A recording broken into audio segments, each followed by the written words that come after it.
ঢাকাই সিনেমার চিত্রনায়িকা পরীমণি তার ব্যক্তিগত জীবন নিয়ে নানা আলোচনা সমালোচনা থাকলেও কাজের মধ্য দিয়ে নিজেকে নিয়ে গেছেন সাফল্যের শিখরে। অভিনয়ের পাশাপাশি সামাজিক যোগাযোগ মাধ্যমেও তিনি বেশ সরব রয়েছেন। বিভিন্ন সময় নিজের ভালো লাগার বিষয়গুলো ভক্ত অনুরাগীদের মাঝে তুলে ধরতে পছন্দ করেন পরী।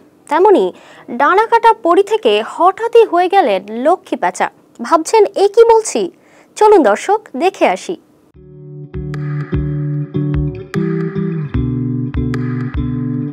এ সময়ের আলোচিত চিত্রনায়িকা পরীমণি। সবসময় তিনি হয়ে থাকেন সবার মধ্যমণি। তার ব্যক্তিগত জীবন নিয়ে নানা আলোচনা সমালোচনা থাকলেও কাজের মধ্য দিয়ে নিজেকে তিনি নিয়ে গেছেন সাফল্যের শিখরে।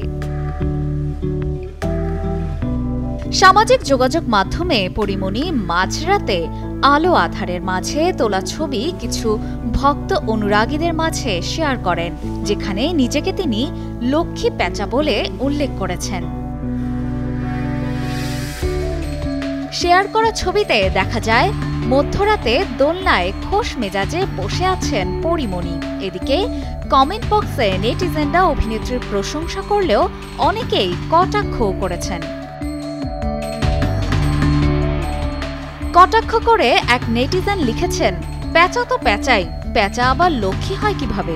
আরেকজনের ভাষ্য, অসাধারণ সুন্দর হয়েছে ছবি, নামের সাথে তার অনেক মিল, সত্যি সে পরীর মতো সুন্দর, যথার্থতার নাম।